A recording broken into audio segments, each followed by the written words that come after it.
Hi నమస్తే welcome to my channel Swapna creative works. ఈరోజైతే మనకు ఒక కస్టమర్ ఒక శారీ ఇచ్చేసి వాళ్ళ 4 years పాపకైతే డ్రెస్ అయితే స్టిచ్ చేయమన్నారు. కట్స్ అయితే పెట్టేసి స్టిచ్ చేయమన్నారు. సో ఈ శారీ వచ్చేసి హాఫ్ అండ్ హాఫ్ టైప్లో వచ్చిందనమాట.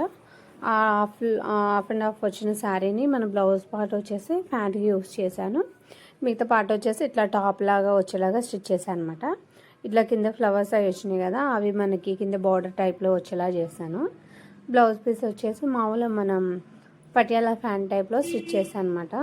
పాప అయితే 4 years పాప కదా, చిన్నగా ఉంటుంది కాబట్టి అట్లా బాగుంటుంది అని చెప్పి ఆ స్టైల్. హ్యాండ్స్ వచ్చేసి బుట్ట హ్యాండ్స్ స్టిచ్ చేశాను అనమాట.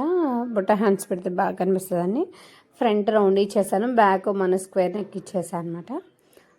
లైనింగ్ కూడా వేసాను, ఇచ్చింగ్ రాకుండా ఉండదు కదా పిల్లలకి అనేసి. సో ఫైనల్గా డ్రెస్ అయితే రెడీ అయిపోయింది. మన కస్టమర్ అయితే ఇంకో శారీ ఇచ్చారండి బ్లౌజ్ స్టిచ్ చేయమని. వాళ్ళైతే మనకి రెఫరెన్స్ పిక్ అనేది యాడ్ చేశారు, మాకు ఈ మోడల్లో కావాలి. సో అదే మోడల్లో నేను స్టిచ్ చేయడం అయితే జరిగింది. సో ఈ మోడల్ ఈ డిజైన్ వచ్చి ఇలా ఉంటుంది అనమాట. దీన్ని మనం పళ్ళు పార్ట్ నుంచి మనకు బోర్డర్ వస్తుంది కదా, ఆ బోర్డర్లోంచి స్టిచ్ చేశాను. సో మధ్యలో అయితే ఇట్లా మనం గోల్డ్ కలర్ పూసలు ఇచ్చాను. హ్యాండ్స్ వచ్చేసి మన బాహుబలి టైప్లో పెట్టాను అనమాట. హ్యాండ్స్ సేమ్ వాళ్ళు రిఫరెన్స్ పిక్ ఎలా ఇచ్చారో సేమ్ అలానే ఇచ్చానండి. సో ఇట్లా అయితే సింపుల్గా హ్యాంగింగ్స్ అయితే పెట్టాను. ఫ్రంట్ అయితే నార్మల్ రౌండ్ కట్టే పెట్టేసాను అనమాట. దానికి కూడా మనం లేస్ వేసాను. బ్యాక్ డిజైన్ అయితే చాలా బాగుందండి. ఇట్లా మనం డ్రెస్సెస్కి కానీ బ్లౌజులకు కానీ సింపుల్గా ఉండే బ్లౌజులకి ఇలా డిజైన్ చేయించుకుంటే గ్రాండ్ లుక్ అయితే వస్తుంది. మనం పూసలు పెట్టిన దగ్గర లోటస్ టైప్లో రావాలండి. మనకైతే స్పేస్ తక్కువ ఉందని చెప్పి సింపుల్గా పెట్టేశాను. ఈ మోడల్ మీకు ఎలా. ఈరోజు కస్టమర్ మనకు ఒక లెహంగా ఇచ్చారండి. వాళ్ళ పాప ఫంక్షన్ ఉందని ఇచ్చారు లెహంగా. లెహంగాకి బ్యాక్ పార్ట్ ఇలా వచ్చిందనమాట వర్క్తో మనకి. సో నేను దీన్ని ఫ్రంట్ పెట్టి ప్రిన్స్ కట్ పెట్టి స్టిచ్ చేశాను. బ్యాక్ ఇట్లా బోట్ నెక్ హోల్ ఇచ్చేసి బ్యాక్ ఓపెన్ పెట్టాను. ఇట్లా మొత్తం పైపింగ్ వేస్తాను అనమాట.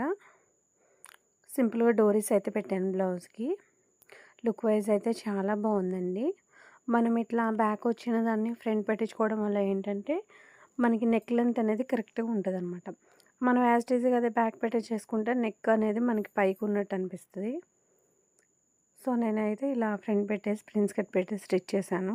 చాలా బాగుంది, మీరు కూడా ట్రై చేయండి. హాయ్ నమస్తే welcome to my channel Swapna creative works. ఈరోజు వచ్చేసి కస్టమర్ మనకు శారీ ఇచ్చారండి బ్లౌజ్ స్టిచ్ చేయమని. శారీ అయితే ఫుల్ జార్జెట్ శారీ అనమాట. దాని మీదకి ఇలా బ్లౌజ్ అయితే వచ్చింది. దీని మీద మనకి చిన్న షుగర్ బీట్స్ అనేవి వచ్చాయన్నమాట. సో బ్లౌజ్ వచ్చేసి వాళ్ళు మనకి రిఫరెన్స్ పిక్ అనేది యాడ్ చేశారు ఈ మోడల్ కావాలని. సో అదే మోడల్లో అయితే స్టిచ్ చేయడం జరిగింది. సో ఇట్లా బ్లౌజ్ అంతా మొగ్గలు పెట్టేసి ఆ మొగ్గల్లో అనేది మనం వైట్ పూసలు అనేది కుట్టామండి. తర్వాత ఇటు మిడిల్ పార్ట్ వచ్చేసి చిన్న బటర్ఫ్లై మోడల్ ఇచ్చేసి బటర్ఫ్లై షేప్ కనిపించడానికి అయితే ఒక స్టోన్ అయితే స్టిచ్ చేసాం. దీని డోరీస్ కూడా చాలా సింపుల్గా ఇచ్చేసామండి సిల్వర్ కలర్స్తో. హ్యాండ్స్ వచ్చేసి ఇలా షుగర్ బీట్స్ వచ్చినాయి. సో దానికి మాత్రం లేస్ వరకు వేసాను అనమాట. ఫైనల్గా బ్లౌజ్ అయితే ఇలా రెడీ అయిపోయింది. చూసారు కదా, మీకు ఎలా అనిపించిందో కామెంట్ చేయండి. Thanks for watching. కస్టమర్ అయితే ఈ శారీ ఇచ్చారండి బ్లౌజ్ కుట్టమని. సో ఈ శారీ వచ్చేసి జిమిచో శారీ, కింద ఇట్లా కట్ వర్క్ టైప్లో బటర్ఫ్లైస్ ఇచ్చారు. సో బ్లౌజ్ వచ్చేసరికి నేను ఇలా అయితే డిజైన్ చేశాను అనమాట. ఈ బ్లౌజ్ పీస్కి మన హ్యాండ్స్ దగ్గర బటర్ఫ్లైస్ ఇస్తారు కదండి, అవి ఏం చేస్తారంటే 3 వచ్చినాయి అనమాట. ఆ 3 పెట్టడం మనకి కరెక్ట్గా సెట్ అవుతుంది కదా అని చెప్పి అయితే అటు 1 ఇటు 1 పెట్టి ఇట్లా స్టిచ్ చేశాను అనమాట. పైపింగ్ అయితే ఇలా సిల్వర్ కలర్ వేసానండి, ఎందుకంటే మన శారీ మీద స్టోన్స్, బటర్ఫ్లై మీద స్టోన్స్ అన్నీ వైట్ కలర్లో ఉన్నాయి కాబట్టి నేను అది వేసాను అనమాట. సో ఇట్లా హ్యాండ్కి అయితే మోడల్ అయితే ఇలా స్టిచ్ చేశాను అనమాట. ఓన్లీ వీళ్ళు బ్యాక్ సైడ్ ఉన్న మోడలే వీళ్ళు చెప్పారు, హ్యాండ్స్కి మాత్రం నేనే వేసాను అనమాట. ఇలా వేస్తే బాగుంటుంది కదా అని చెప్పి.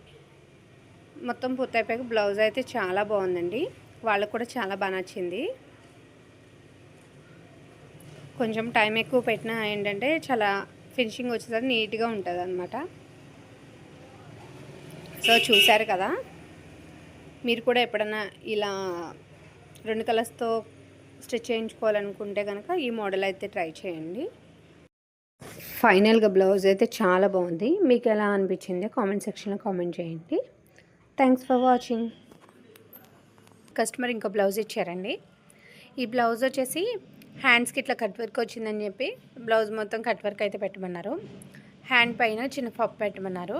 ఇప్పుడు మన రాసి బుట్ట వస్తుందిగా ఆ టైపు. సో కస్టమర్ చెప్పినట్టు కట్ వర్క్ అయితే కట్ చేసేసాను అనమాట. ఫస్ట్ బక్రమ్ షీట్ అయితే కట్ చేసుకున్నాను. లైనింగ్ కానీ మెయిన్ ఫ్యాబ్రిక్ కానీ కట్ చేసుకోలేదనమాట. ఇది అటాచ్ చేశాక అయితే కట్ చేస్తే బాగుంటుందని చెప్పి ఇట్లా కట్ చేసుకొని రెడీగా పెట్టేసుకున్నాను. స్టిచ్చింగ్ అయితే స్టార్ట్ చేసేయండి. ఫైనల్లీ బ్లౌజ్ అయితే ఇలా రెడీ అయిపోయింది. చూసారు కదా కట్ వర్క్ ఎలా ఉందో.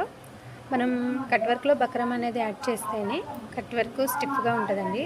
లేకపోతే మనం వేసుకోగానే ఇట్లా మడత పడినట్టు లేసిపోయినట్టు కనిపిస్తుంది అనమాట. బ్లౌజ్ అయితే మొత్తం కంప్లీట్ అయిపోయింది. ఫ్రంట్ బ్యాక్ ఇట్లా కట్ వర్క్ ఇచ్చేసాను. మనకి ఇవి థ్రెడ్స్ పెట్టడానికి మనకు బ్లౌజ్లో పీస్ ఏం మిగలలేదని చెప్పేసి నేను మామూలు గోల్డ్ కలర్ పెట్టేశాను. హ్యాండ్స్ అయితే ఇట్లా వాళ్ళు అడిగినట్టు రాసి పెట్టాను. డోరీస్ కూడా మన గోల్డ్ కలర్ క్లాత్ ఉంటుంది కదా, ఆ గోల్డ్ కలర్ క్లాత్తోనే డోరీస్ కూడా పెట్టేస్తాను అనమాట. ఈ గోల్డ్ కలర్ క్లాత్ కాకుండా బ్లౌజ్ పీస్ అయితే చాలా బాగుండేది. సో లేదని చెప్పి ఇట్లా పెట్టేశాను. ఫైనల్లీ బ్లౌజ్ అయితే ఇలా ఉందన్నమాట. ఫైనల్గా అయితే అవుట్పుట్ చాలా బాగా వచ్చిందండి. మీకు ఎలా అనిపించింది కామెంట్ సెక్షన్లో కామెంట్ అయితే చేసేయండి. Thanks for watching.